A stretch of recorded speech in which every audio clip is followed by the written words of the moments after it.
Welcome to the Bible preaching ministry of Lukfata Baptist Church. Listen now as Pastor Chip Pinkerton opens up the Word of God.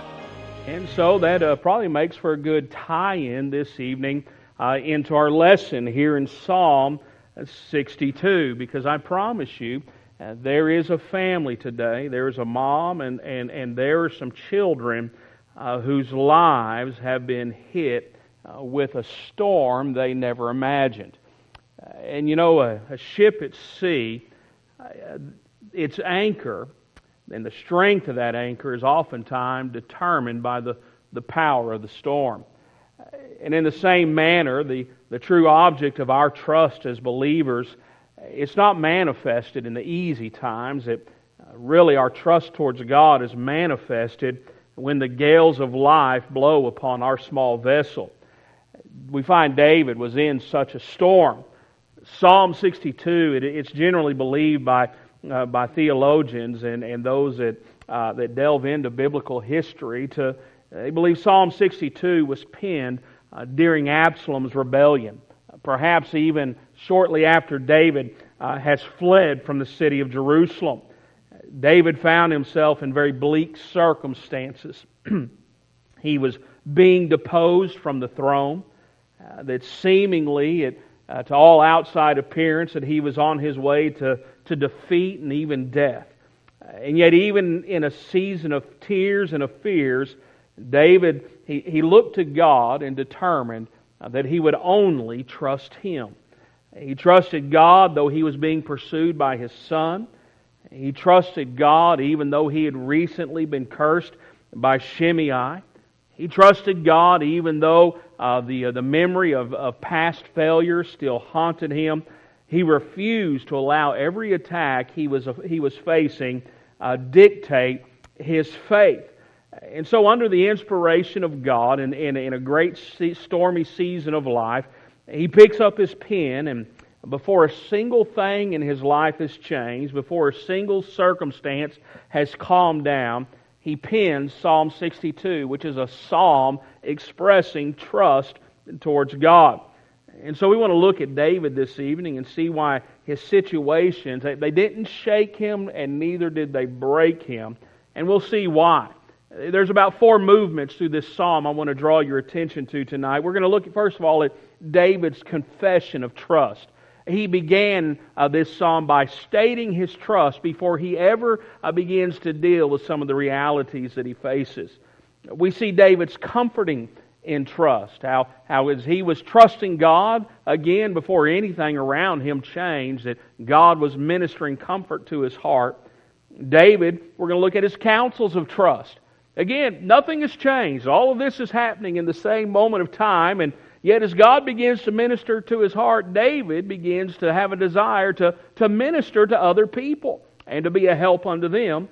And then we're going to see David's conclusions of trust, that he sums some things up by what he is absolutely persuaded about his God. So look with me, if you would, this evening. Psalm 62, begin reading there in verse number 1. It says, to the chief musician, Jeduthun, a psalm of David.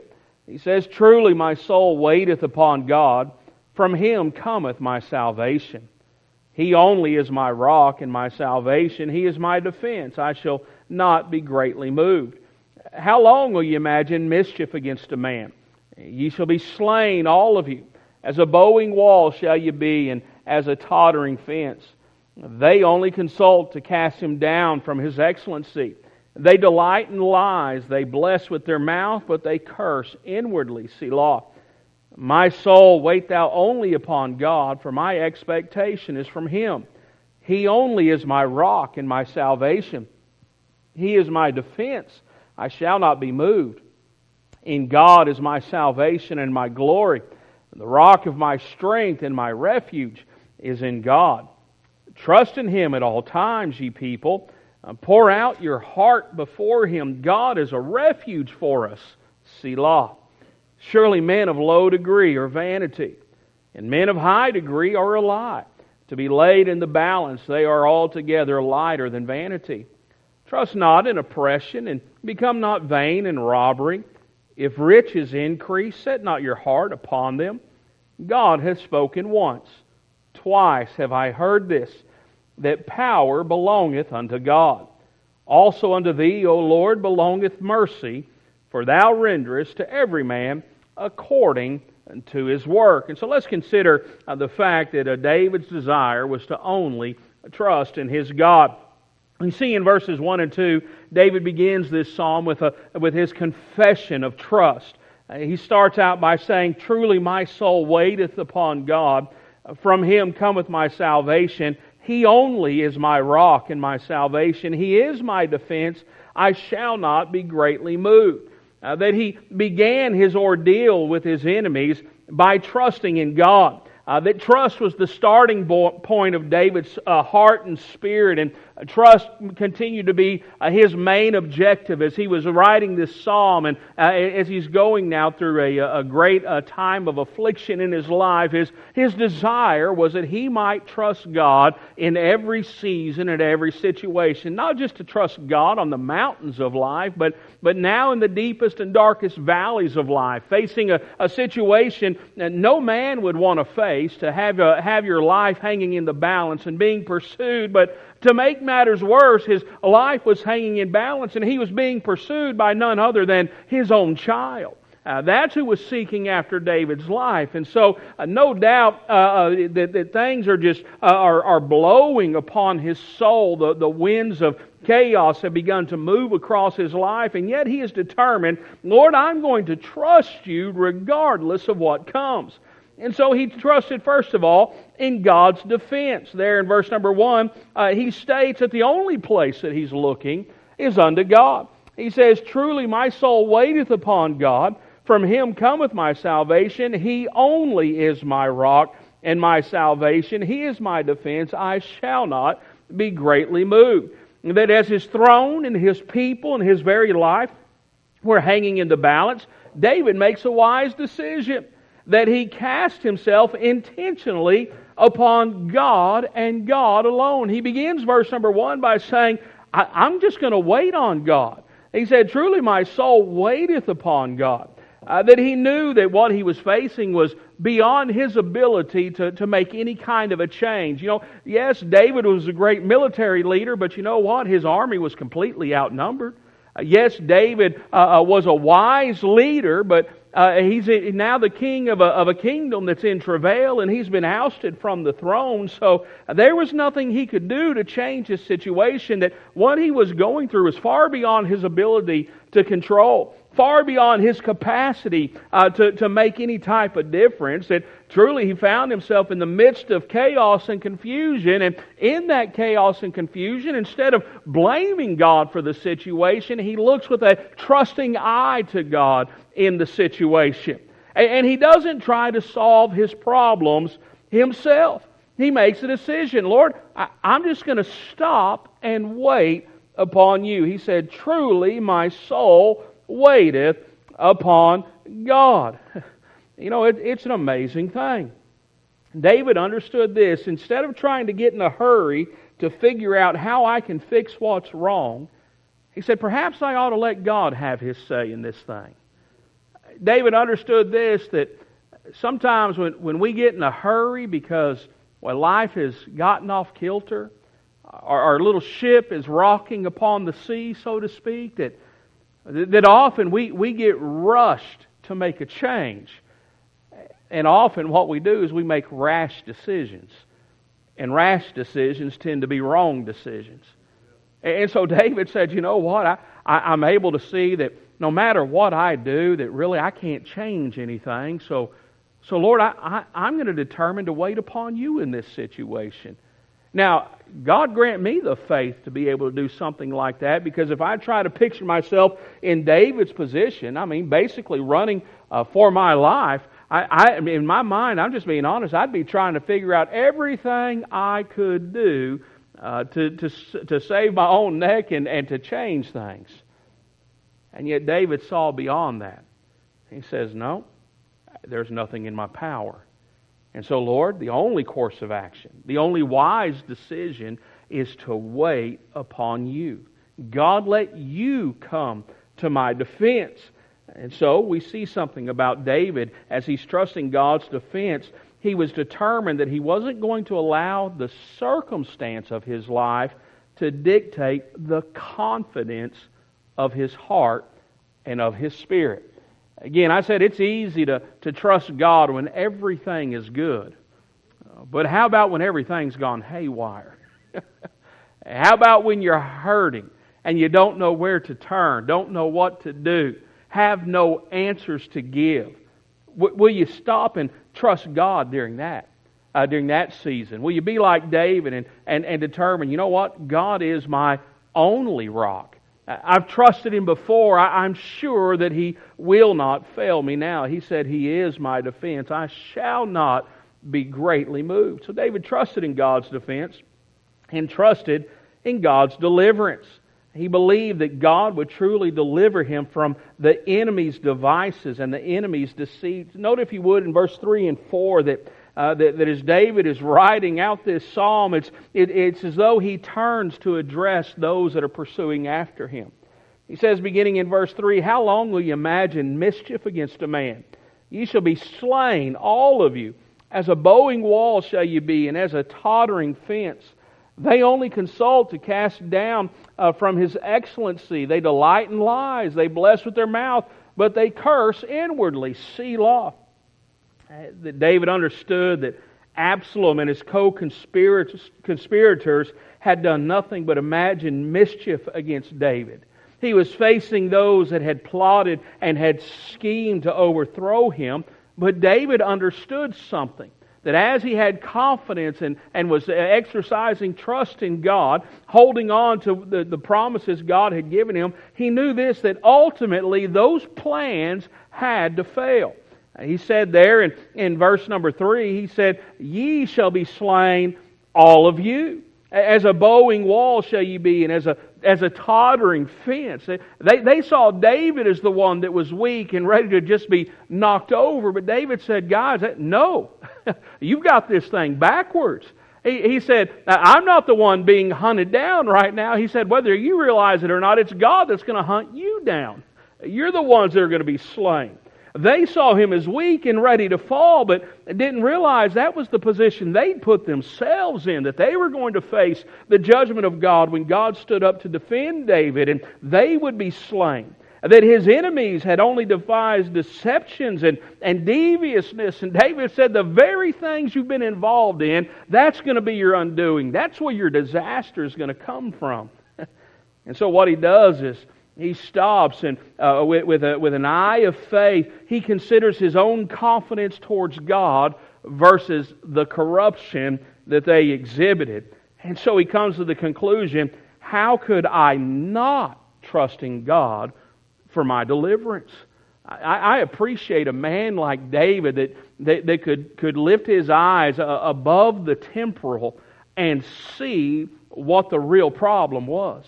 The problem was a spiritual battle. But it was finding its way into the natural realm. It was finding its way into his life and against his throne and his rule and against those that he loved. But he realized at the end of the day, this is a spiritual battle. And the only way to fight a spiritual battle is with confidence toward God. So, Lord, my trust is in Thee. And so his confession of trust is found here in these first 4 verses. Notice the comfort from his trust, beginning in verse number 5.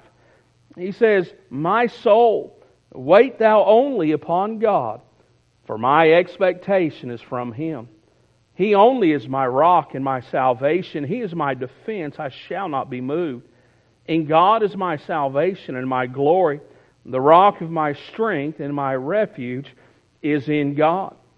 That as David exercised trust towards God, God has gone to work in the recesses of David's soul. And let me show that to you for just a moment.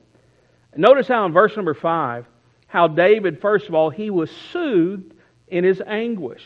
There in verse 5, he says, "My soul, wait thou only upon God, for my expectation is from Him." You know, David waited expectantly upon God. You know, he didn't think that God was going to fail him. He didn't believe that God would forget about him and didn't believe that God would forsake him. In fact, in verse number 5, it seems to me David already believed that the answer was on the way.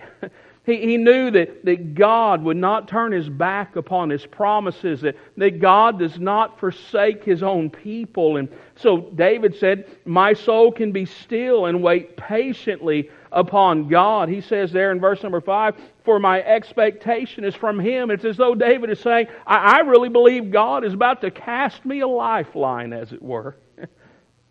What you see is a believer who's experiencing calm in the midst of tempest, or what we would call a peace that passeth all understanding.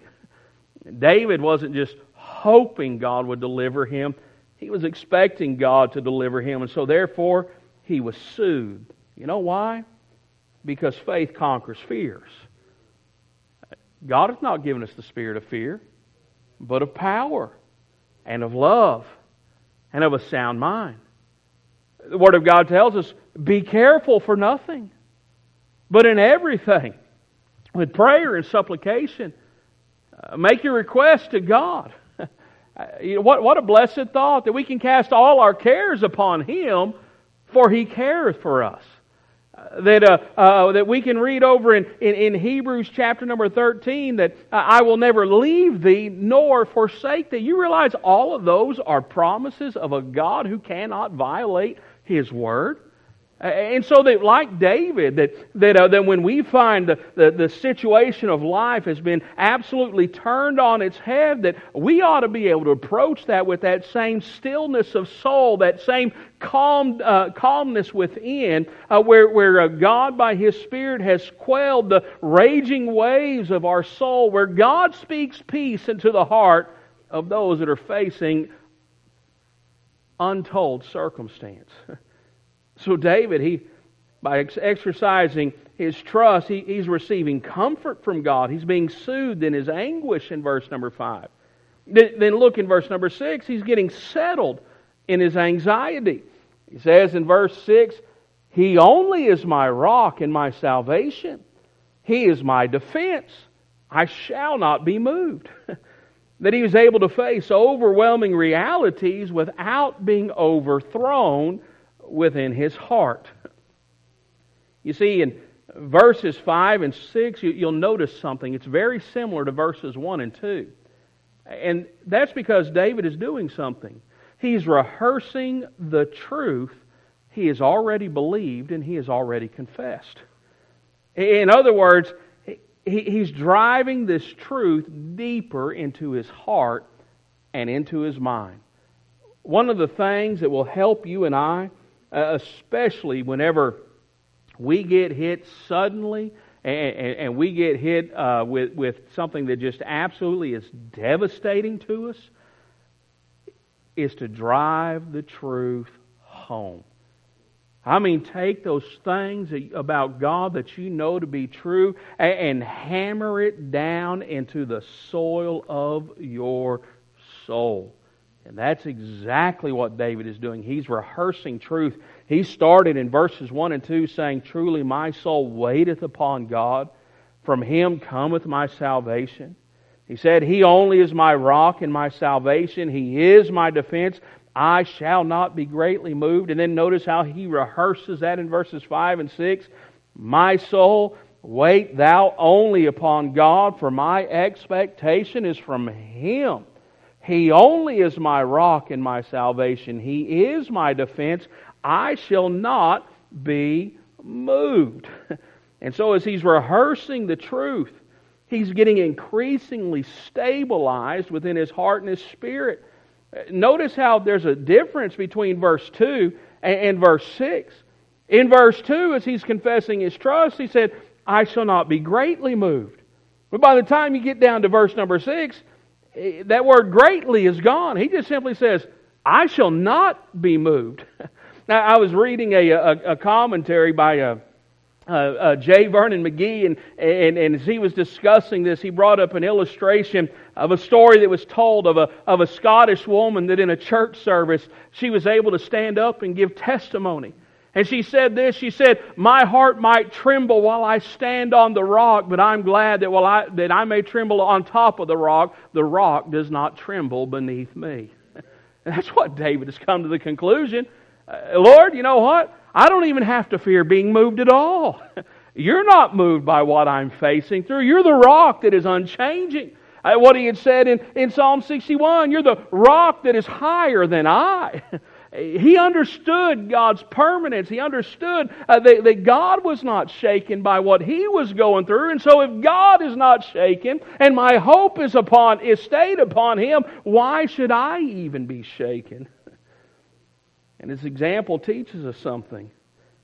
That if we find ourselves as believers in a situation where we're continually torn up on the inside, and we're continually without peace, it's an indicator that the truth has not been saturating our heart and our mind.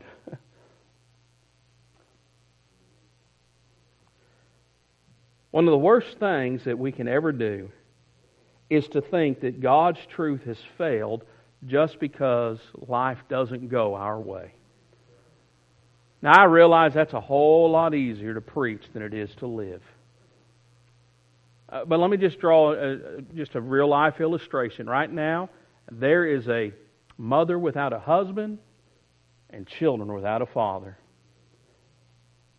And all the well-meaning platitudes that men give, and telling them right now how much their heart breaks, and things of that nature, I'm sure it's appreciated, but the only thing that'll stabilize a family going through what they're going through right now is to rehearse the truth of God.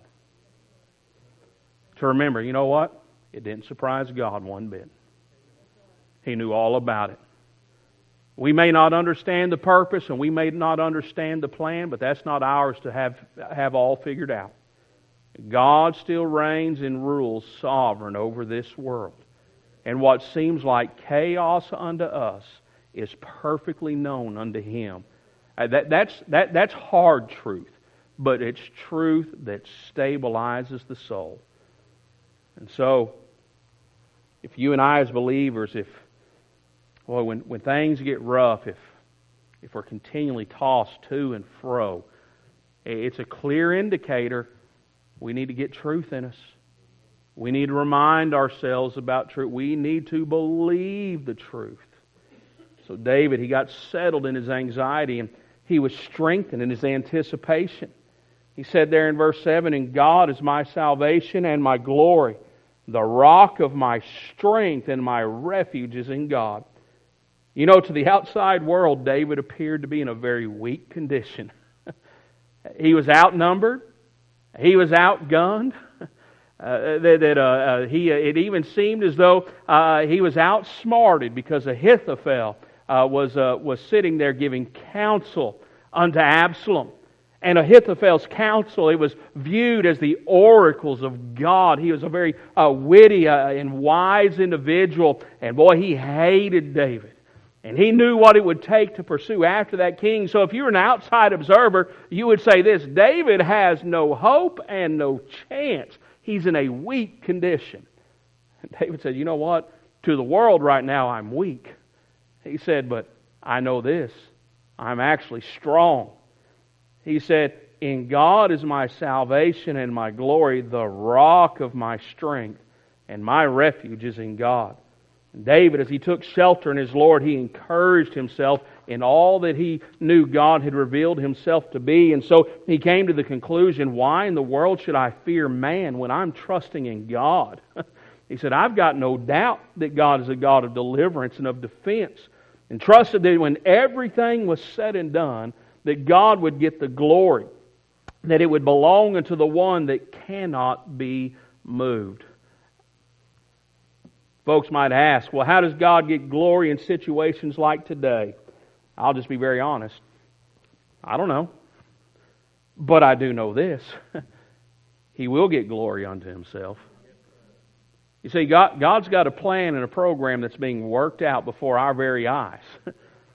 And we're like kids that have seen perhaps sat down on the floor while mom's done a needlework, and all we see are the tagged and ragged ends.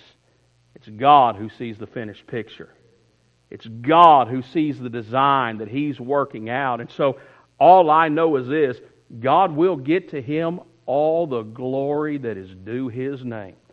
I may not live to see it in my life, but that's okay.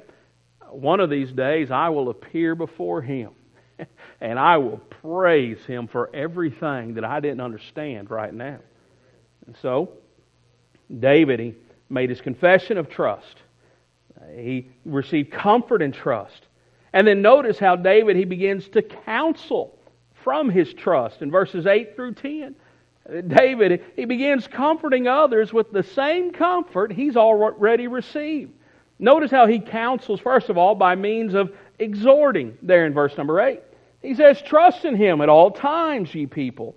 Pour out your heart before Him. God is a refuge for us, Selah." And stop and think about that.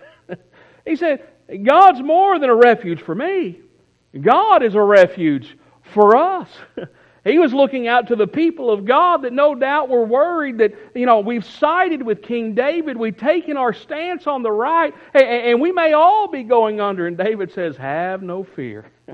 It's going to be okay. That he drew off of what he was already experiencing from the comfort that God was comforting him, and he used that to encourage faithful believers to keep looking unto God alone. Encouraging God's people to pour out their hearts to the one who does care for them and who will comfort them. Again, in verse number 8, he said, "Pour out your hearts before Him. God is a refuge for us." That's why we sing. Are you weary? Are you heavy-hearted? Tell it to Jesus. And it's only right that those whom God has helped share the same help and the same hope that they've discovered. One of the best things that we can do for other believers, especially if we see the storms of life blowing upon them, if you can identify with it, you just simply share what God has done for you. If you've walked down that path and you've experienced that same pain they've had, share how God brought you through.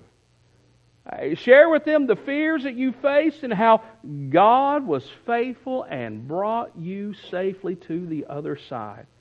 David counseled by means of exhorting.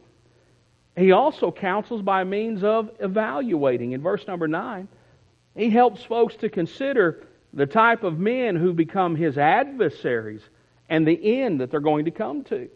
He says, "Surely men of low degree are vanity, and men of high degree are a lie.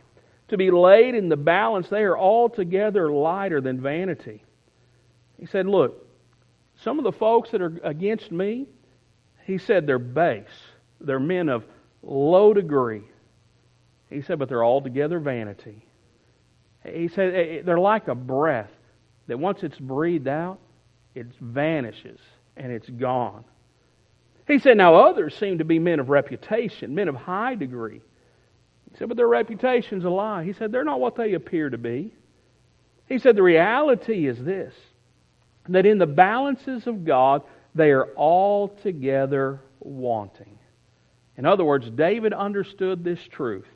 No matter the outcome in his life at that time, he knew that the day of wicked men will rapidly come to a close. The last couple of years, we have seen wicked men do things I never dreamed I would have seen in my lifetime. I'll be very honest.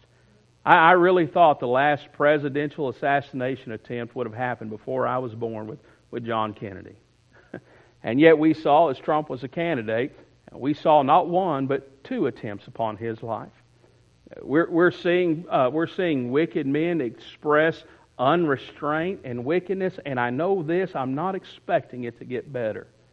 But I also know this, wicked men, they'll have their season, but it's a short season. it all comes to an end. And even after we're gone, and this world has been handed over to that wicked one, and the world experiences an unleashed evil like it's never seen before, do you realize even that is limited by the hand of God? So David, he evaluated it. Okay, they may have their day, but they're like a breath that's been spent. They're altogether vanity. He then counsels by means of entreating in verse number 10.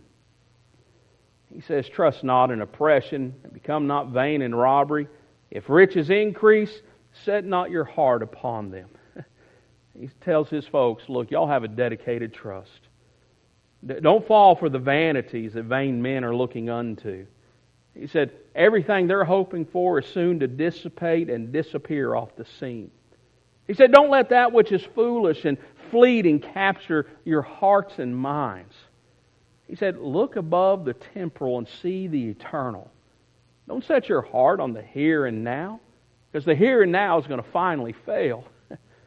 The New Testament tells us this in the book of Colossians, set your affections on things above, where Christ sitteth at the right hand of God. And so, David, he begins to counsel out of trust. And notice with me very quickly David's conclusions of trust there in verses 11 and 12.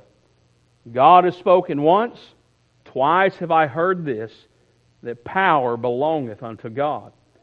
Also unto thee, O Lord, belongeth mercy, for thou renderest to every man according to his work.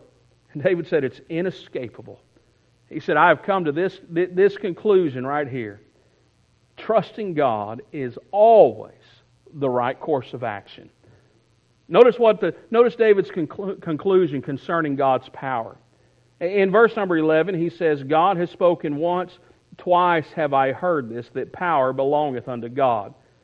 Now that phrase, God has spoken once, twice have I heard this, it would kind of be like in English, whenever we say, look, if I've heard it once, or if I've said it once, I've said it 1,000 times. And so David is saying, man, I have heard this, and I have heard this, and I have heard this, and I have heard this. He said, but I've heard it because it's true. He said, God is the one who holds all power. Christian, do you realize this evening that God is the one who has the power of might, the power of authority, the power of rule and righteousness? So really, what is it that man can do? Do you realize that man can only go as far as God allows? And when God says no further, guess what? No further. And so David said, well, God, you're in control. All of this is in your hands, so really, I've got nothing to worry about whatsoever. And then David came to a conclusion concerning God's purview there in verse number 12. He said, also unto thee, O Lord, belongeth mercy, for thou renderest to every man according to his work. He realized mercy and judgment belong unto God. And he knew this. Our God is a God who delights in mercy. God delivers mercy. And those who will trust Him receive His mercy. No doubt David daily rejoiced in the mercy of God. He's rejoicing in the mercy of God, though he's on the run for his life. David, by faith, believed what would be recorded later in the book of Lamentations, but he believed God's mercies are new every morning. He believed God had mercy that was specific for his situation. That God has mercy and it's abundant and free to anyone who will trust Him and receive of His mercy. But he also knew this, that God is a righteous judge.